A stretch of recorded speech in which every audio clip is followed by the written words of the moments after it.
Hello adventurers, and welcome back to my channel. I have something really exciting I want to share with you guys. However, I know that this probably doesn't make a whole lot of sense, so let me explain. I had packed up the van and then this box right here came in, and I wanted to be able to share what was in this box, but at the same time I'd already strategically figured everything out. So I thought, well, what I'm going to do is I'm going to go ahead and film something to share it with you guys because it's exciting and I think it could be something that could be helpful to you guys. However, I wasn't going to take it with me on this trip. I've already determined it's going with me on my next trip, which is going to be a shorter trip because I had everything kind of already in place.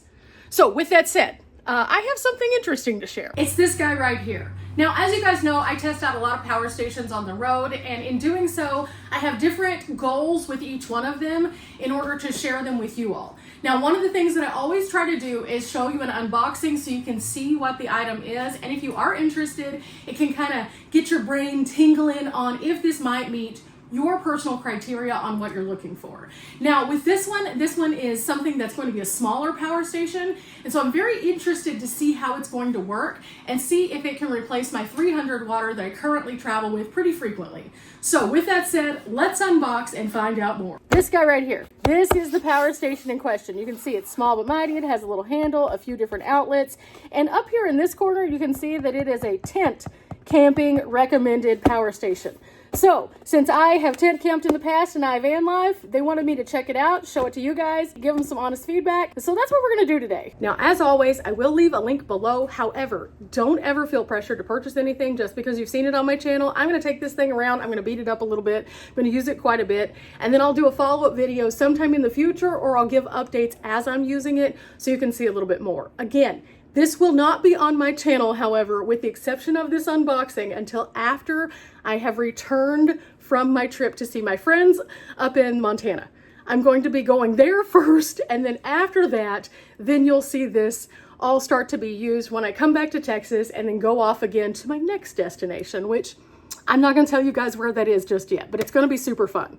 So it will give you some ideas though as to what works, what doesn't work, what it looks like, and things like that. So if it does kind of fit into an area for you, then you can at least have a reference link to find it and then kind of do some more exploring. Let's we undo the box, which is my favorite part because then we get the true reveal of what actually is inside. Looks like we have a box on top, kind of small, so we'll set that to the side. We have some foam holding onto the power station. So this is a two-hand job. So what that means is I'm gonna hold the box and pull and see how it works. Okay, there we go. Now we can have a workable unit to play with. And this is very lightweight. I'm pretty pleased with this. We're gonna find out how lightweight it is though, but very lightweight. Like I could work out with this and feel like I'm building up a little bit of a bicep, but at the same time, I don't feel like I'm straining the bicep. So this is very manageable. Like inside the box, we also have a book. This will come in handy, and we will talk about this a bit more in just a moment. Two side panels in here, keep it nice and insulated. Those are pretty thick, about 2.5 inches each, so that kept it from banging around. There's also a plastic coating. I always pay attention to how a company packages their brand because that tells us a little bit about what they think about themselves. This is our first impression. This is interesting. This is a little bit different than any of the other power stations that I have. It does have a handle for easy access and grabbing. There's a few other things in here also, but let's get a little closer look at this. Okay, first and foremost, we have, it looks like an Anderson plug and a regular input barrel connector. We have a 12 volt, two different types of 12 volt there. We have two AC outputs. We have two Type C and two USBs. That's a very good number, especially on such a small unit. Now we do have a little bit of a screen protector here, which unfortunately did not peel off correctly. So first impression, that's just gonna have a piece of plastic on it because I can't get it off now. Now, as always, I like to do a common sense approach to all of my unboxings so that way you guys can see just straight out the box, first impressions, what I think about it.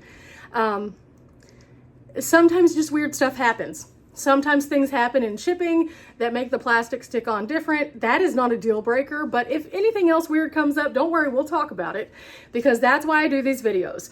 Our goal is to find out if this particular power station is good for camping, if it is good for van life, if it is portable, if it is easy to use, and if it is user-friendly for even a person just starting out. So all of those are my criteria for today. So with that said, what can I run on this? How many watts does it have and how big is it? The book is a great reference for all of those things. However, I will say this. The book does leave a little bit to be desired, because here in the States, we use inches instead of millimeters. We use pounds instead of kilos. And so I'm going to have to do a little bit of conversion real quick and get back to you guys. Okay, it looks like 10.24 by 6.3 by 8. The unit is 10.24 inches by 6.3 inches by 8.27 inches at its height at the highest point. And it weighs 8.37 pounds, which explains why it was light enough to move around, but not so light that it felt like it was just nothing. So this is on the lighter side for a power station. So with that, it's going to be a smaller power station to play with. So this could be good for spot charging various items such as a cell phone, or potentially charging like your batteries on your iPad or something like that. I probably wouldn't recommend this for a sole power station for like a refrigerator, but I definitely see this being good for like the ability to move. Now, are you going to want to hike into a campsite with this guy? Probably not. Are you going to want to unload it from a vehicle and potentially be at a campground though? Maybe. This could be a good one for that. So now it's time for us to find out a little bit more about the power that's inside. Because so far, this is a good starter power station. It's really nice in the way of size. And whenever I first started out car camping and tent camping, I think that this would have been something that I could have gravitated toward for my minimal needs of just charging my cell phone or charging here and there on smaller power banks. This could be good. Let's get inside this box though before we play with this too much to find out what all they have included. This is always very important. It looks as though they have one cord and that's it. So they do not have an Anderson input despite having an Anderson input plug. They just have a standard barrel plug. And so this is just your black barrel plug that comes standard with a lot of things. It is not a 12-volt charger. It is only a wall-based charger. Now, why does this matter? Well, if you're going down the road and you don't have a DC plug, it's going to be real hard for you to charge this going down the road.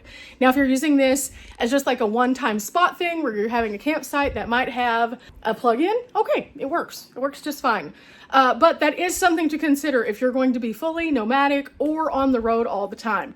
Because let's face it, ultimately all of us want to be able to sustain without having to purchase extra stuff. So that is something to note. And I would say that that's probably a disadvantage of this power station. Now, for a person like myself who tests out power stations and has tons of extra cables for different things that I've purchased on Amazon just to have, I'm okay. And you can purchase one of these in a DC 12 volt so that you can charge it on your vehicle on Amazon. However, I will say again, they probably should have thought about that if they want nomads to use it. Now, I will say this, you can plug that in right here, or you can use an Anderson plug. Now, an Anderson plug is pretty standard for a lot of solar panels, so you could charge this off of a solar panel, but again, this one was not marketed with a solar panel of its own, so you would have to get an exterior solar panel. And so that is a different can of worms altogether. So again, that could be a pro or a con, depending on how you're using this. Now, the main reason why I always talk about how you're using the product is because we each use products differently. If you are full-time on the road and you don't go into an office somewhere, this is going to be harder to charge. But if you're here from a channel that might just be camping and you just want something to help keep your phone topped off, you can plug this in at home, you can take it on the road, it'll be fine. I think that that's the biggest thing, is just realizing your personal needs. Anytime that you see a power station that is being reviewed on any channel, you need to consider the things you are going to be using. Now, I did go ahead and write down the specs that are in inches and pounds in here just for my own knowledge because I keep all my books. But there's something else in here. It says fully charged time, 8 hours coming off the wall. So it's not a rapid charge because a rapid charge usually can charge within 1 to 2 hours. So it's a smaller power station, but it's also going to take about 8 hours to fully charge it from dead. I can definitely see why it's going to take 8 hours to charge all the way because it only pulls about 45 or 46 watts from the wall on average. So yeah, that is going to be a slower charge. Now, there are a couple of other interesting things on this power station. It does have a light on the back. It pulls approximately 2 watts. And so whenever you're looking at this power station, it gives you an alternative light source, which could be really good for a tent, by the way. Again, this would be a great one for tent camping, as long as you're not trying to hike in someplace. And so I would definitely recommend it probably for that, and then having a source where you can charge it every so often. The other nice feature about the light is it has 3 features. It has one that is regular, just constant, one that is strobe, and one that is SOS. So that is very handy. Again, making this a good one for preparedness. I would definitely say for preparedness, having a smaller power station that you could park next to your bed just in case something weird happens in the night. For example, if you have a tornado and you need to get into your closet, you can grab this one pretty easily, and then you can turn it on where people can see where you are should you end up on the bad side of some rubble. And I think that would be super handy too. This thing lasts about 500 charges. On the low end, it can go up to about 750 charges from the research I was doing just now. And the display screen on it is very clear and apparent so that you can definitely see it. So even if it's dark, it's going to definitely illuminate with the high contrast black and white. Now, in order to use the unit, you just tap whatever you want to use, I believe. And there it goes. You do have to kind of tap and hold. It has a tiny pinhole light to show you that it's activated. So if we wanted to activate this one's just a slow tap. This one is a hold tap. And this one is just a slow tap too. Sometimes the 12 volts are just a little bit different than the AC outlets. And so I've noticed that on a lot of power stations, they prefer you to hold down the AC. Now I'm gonna do that one more time so you guys can hear the compressor as it kicks on. Here it goes. Very slight, only for a second there. And so it comes about 3/4 of the way filled with 99 hours of battery life going in this because nothing is currently plugged in. The sound of the compressor was actually decent. It wasn't too loud. It just makes a whoosh sound. Now, if it's being used quite a bit, it may get a little bit louder. So that's what we're gonna find out. But I'm gonna leave all 3 of these plugs on, and then I'm just gonna plug in a few different things, see what works. Now again, I like to do common sense reviews, so this is a big deal to know how much that this is gonna make noises, or also what will and will not work. For example, I like to use my kettle right here. This guy right here, this kettle, this pulls about 600 watts on the high side. Now, I know a lot of people, especially when they're starting out, have no idea how many watts things pull. And so the best thing that I can say is if you no longer have the box to the appliance or the item that you're using, to just go online and Google and see how many watts that it pulls. If this is a 300 watt power station, that's going to be the maximum. So from a personal perspective, if it's anything cooking, I normally don't even try to put it on a smaller power station. I normally won't go for anything under 600 watts. And even that is kind of pushing it. So normally I recommend 1,000 watts for anything that is a cooking device. But even that, you need to go for the low watt cooking devices. For example, my air fryer, my kettle, all of those things, those are all considered low watt devices. Since we discussed that this one will not work, this is a light with a USB. Anytime you have USB, it typically pulls less wattage. And you can see here that even with that, it pulls 5 or 6 watts. It kind of was bouncing back and forth. It takes your 99 hours down to 22 hours. So this is a very user-friendly like face front where it tells you how many watts that you're pulling, but also how much that's going to change your outcome so that you can keep up with how long that you could continuously use an item before it's going to completely drain down this. Now, let me translate that into van life. For example, if you guys have been watching my channel for a while, you know I have lights overhead, and those lights are USB. Again, pulling less because USB and Type-C plugs just pull less than a regular standard wall plug. And so if I'm using that, I could get 22 hours. Now in my van, I'm only in the van for a short time every day. So if I have 4 good hours of needing light every day in my van between the little bit in the morning and the tiny bit in the evening before I go to bed, that's like 5 days, a little bit over 5 days worth of light that I could get before I have to find a plug to plug this guy in. What about things like this? I use these almost every single time I go into Starbucks, and they hold charge pretty well, but once they need to be charged, they need to be charged. So am I gonna be able to charge them on this? We're about to find out. So here we go, it's still on, and we're plugging it in.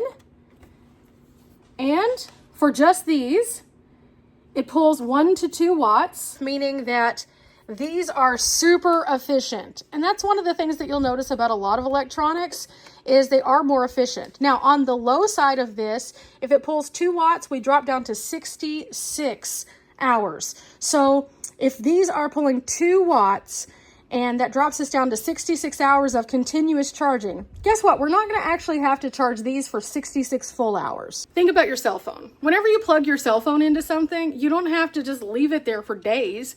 You plug it in, it charges, and then you're able to take it off, meaning that you could get 66 hours of continuous charging, but if that was the only thing I was charging, I would be able to charge these things more than I would be able to use these things. And typically with this particular device, this is one of those things that I only ever have to charge if I have used them for like 24 straight hours. So 24 hours, if you break that up into work days, we have a minimum of 4 work days before we even have to charge them.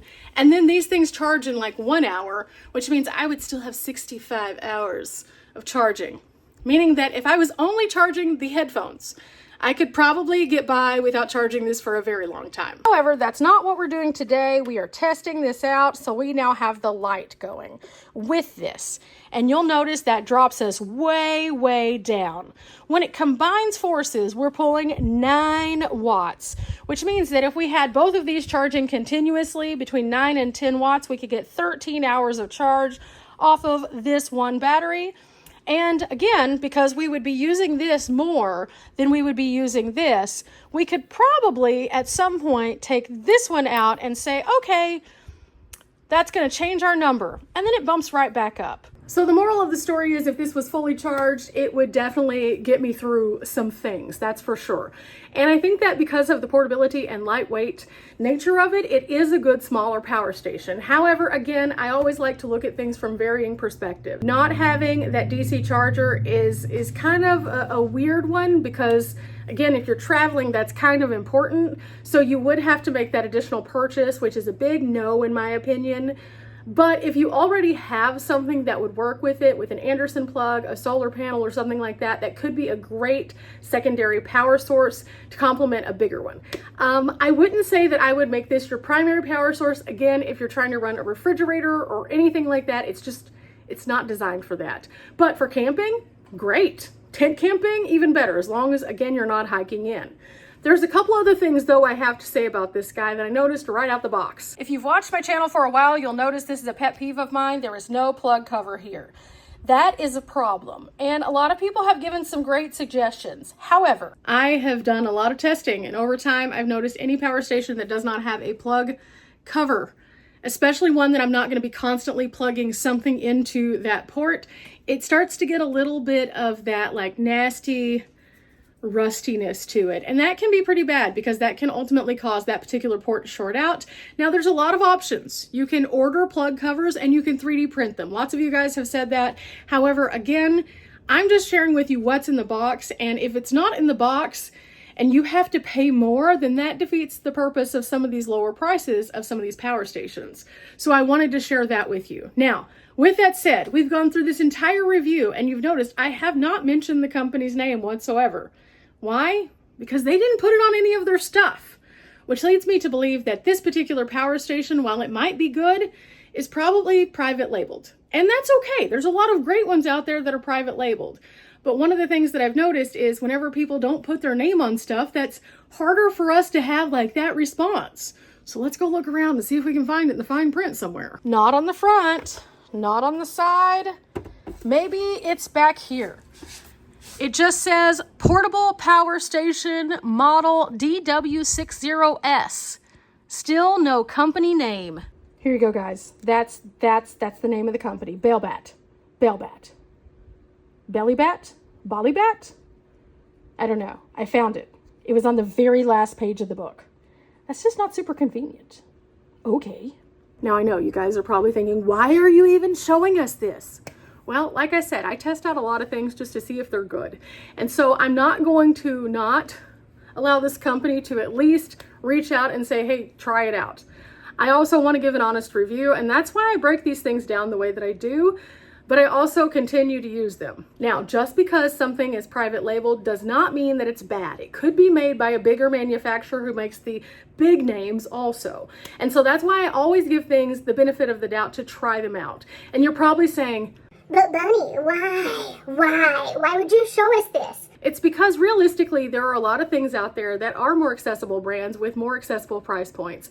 And sometimes those can be really intriguing to us. And because of that, we want to try them out. And so I don't want you guys to spend your money until I have put it through the ringer. So again, I do have a link below so you can check it out and you can learn a little bit more about it. But at the same time, I'm going to be very honest with you guys.